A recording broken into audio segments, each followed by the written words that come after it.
We built our parents their dream backyard, and we're currently enjoying their brand new hot tub because they're not here. Just a couple of months ago, this space was nothing but a pile of dirt. We're gonna show you in this video how we brought it from that pile of dirt to a beautiful cottage oasis. So we will see you here in this hot tub at the end of the video. Oh, wow. This looks amazing. All right, to start off, we're Justin and Jess. This is Ted and Wilma, Jess's parents. This is the current state of their backyard, and here's what we're gonna do to fix it. The first major feature is gonna be a rock riverbed that ties into a beautiful gravel and flagstone garden. Where Jess is currently standing is predominantly gonna be where the rock garden is, with beautiful planters for tomatoes and different plants. And then the final landscaping is going to be some pavers that will set for a nice outdoor table and chairs. And that's just the landscaping. We're also gonna build a pretty cool pergola, but we'll get to that later. It is a bit of a hot mess right now, but trust the process. This is gonna turn out fantastic and it's gonna look incredible. If you've ever done landscaping like this, it is a lot of hard work. So kudos to the folks out there that do this full time. These flagstone are primarily gonna be right here in front of this shed. This is really gonna add the character that we're going for, which is a very cottage, farmhousey, charming, rustic style. I think those are the right terms. Moving on to the pavers for our dining set, there's 3 things that we have to do before we lay our first paver. Number 1, get rid of any roots and make sure this thing is as flat as we can make it. We will then add a geotextile, weed barrier, whatever you want to call it, of your choice, and then our first layer of sand.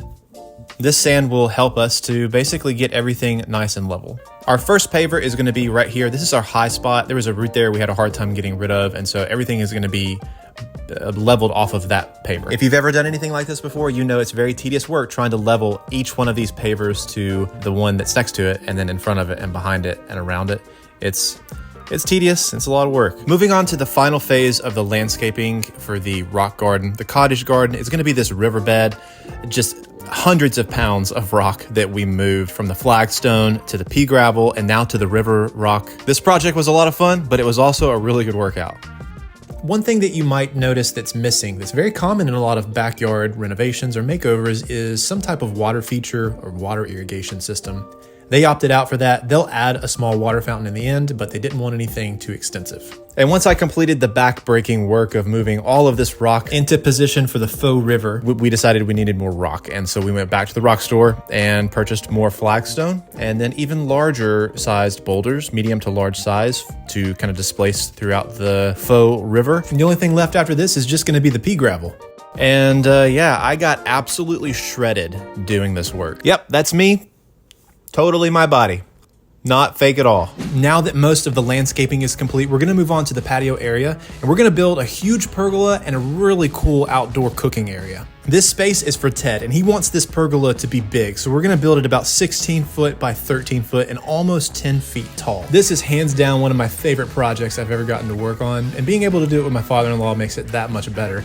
Now, the material that we're using for the pergola is rough sawn cedar. It can be quite expensive. We were able to get a pretty good deal from a local lumber shop in Chapel Hill, Tennessee. Small business, family owned, I think, and they also delivered this material for free. Now, I could go into detail on exactly how we built this pergola, but we've actually already made a video for that. I'm gonna link it down in the description box below, and you may not even be here for that. But if you are, and you wanna see exactly how we built it, go check out that video after this one. So just for the sake of a fun video, I'll keep things simple.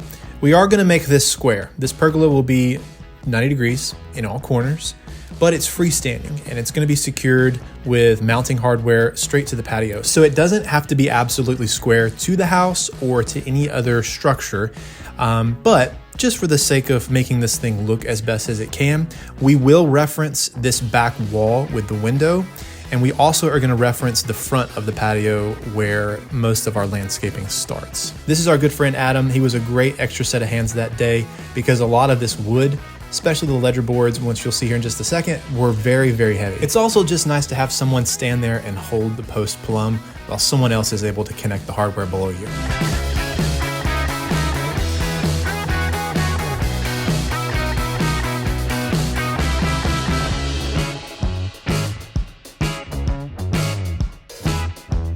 This is the first beam that we're putting up, and we wanted to dry fit it to see what our angled cut on the end was gonna be. And you can see it here as we're finally putting it into place. You can kind of see that pitched. We ended up just going with, I think, about 45 degrees for the decorative end angled cut. The hardware that we're using requires us to drill through the post and the beams.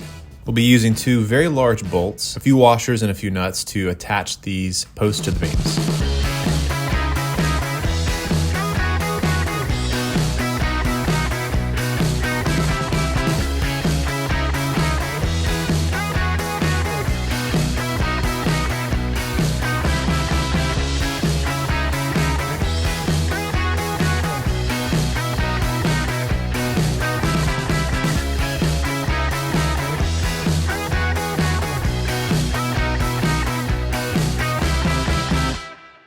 Moving on to our rafters, you'll notice that this is gonna look a little bit different than a traditional pergola. The beam on the wall side is higher than the beams on the exterior side. We want the back side of the rafter to be flush against that wall side beam, and then we want them to sit over on the exterior side beam, as you can see here. These rafters are gonna be 16 on center, and we're also using 2 different types of hardware.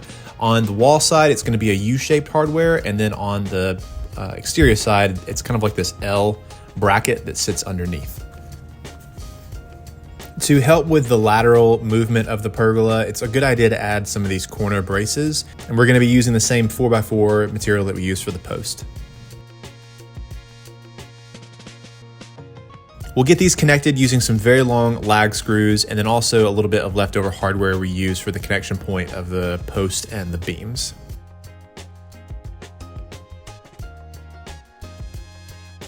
And there you have it, the pergola is complete. One thing, though, we did not show is sealing it. We did end up a few weeks later adding, I think it was a polyurethane type finish, just to seal the whole thing up. But we aren't done just yet. It is time to move on to the roof system for this pergola. The company that we're using for the roof system is called Cover Your Pergola. It absolutely works.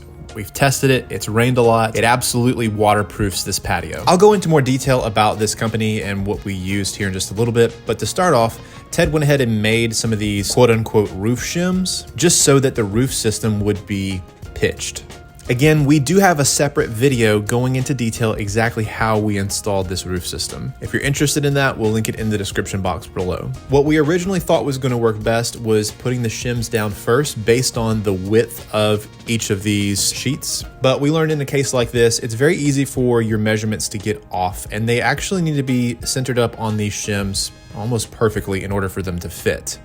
And we did run into that issue when we first started, and that is what made us reverse course and do it this way. As you can see with the brackets here, those holes did not line up with the material well enough to be able to grab into the material, if that makes sense.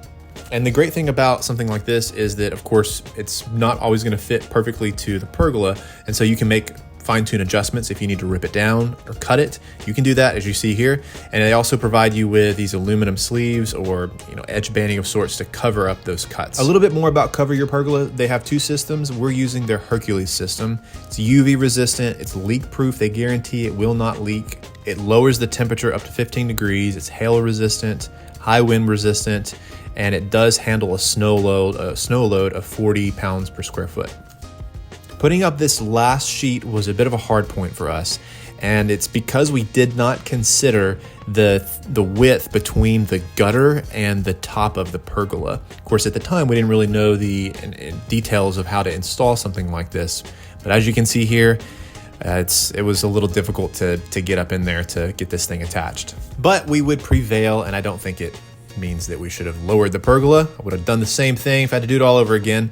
Removing the overhang of the sheets was pretty easy, just using a jigsaw. And then again, the provided edge banding or aluminum, I don't even know what you call it, the piece that goes on the ends.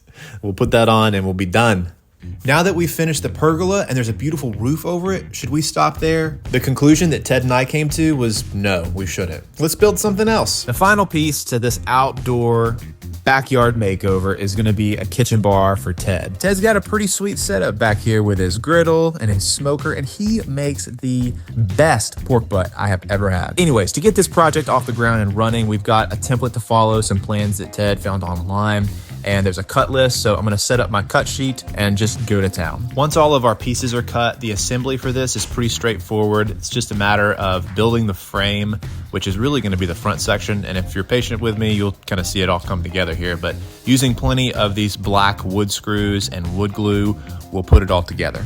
Using 2x4s and these 4x6 posts, this is gonna be the front side of the bar. Before this thing got any heavier, we brought it around to the back so that Ted and I could continue the construction and assembly of this bar. And just like we've been doing, Ted pre-drilling all the holes, me adding the wood glue and screwing it together.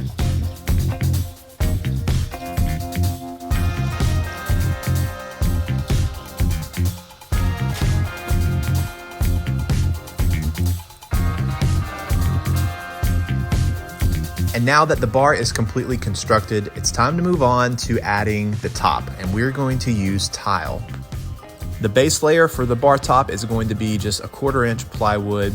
We'll get all of our measurements, make all of our cuts, and we'll set that on top of the bar, attach it to the bar. The next layer is the cement board, which will follow the same measurements and template of the 1/4 inch plywood, and that's what we'll put our tile on top of.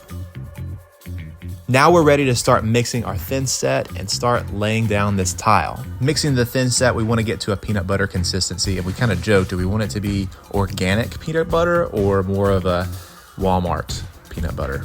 Somewhere in between. Ted decided he wanted to go black on black, so we got black tile and black grout. With direct sunlight, this color definitely gets really hot, but it also looks really good with the cedar. There's only one thing that will take this backyard to the next level: a hot tub. Now to get into the hot tub, we need to build some steps. We got plenty of cedar left over, so we're gonna use that. Here's a little sketch up of how we're gonna build this thing. These steps need to be removable because they're gonna be sitting in front of the access panel for the steps. We thought about adding wheels to it, but I had a better idea. I'm gonna build 2 platforms, the base and then the top one. The top one is gonna sit inside of the bottom one, making it removable and making the bottom portion able to move and slide it on the concrete, and then you can access the hot tub panel. The base was made with 2x4s, and then the top portion, I'm gonna rip down these 2x10s to make my decorative edges, the mitered edges, and then I'll fill the gaps with 2x4s as well. For the top platform, again, the base is just 2x4s, and then the top is gonna be all 2x4s as well. So even those mitered ends, the mitered edges, those are gonna be 2x4s as well. Okay, are you ready to see your brand new backyard? I am. Okay, I'm really excited. Let's go take a look. Okay. I hope you like it, but what do you think? Oh my goodness, this looks amazing. I love it. This is awesome.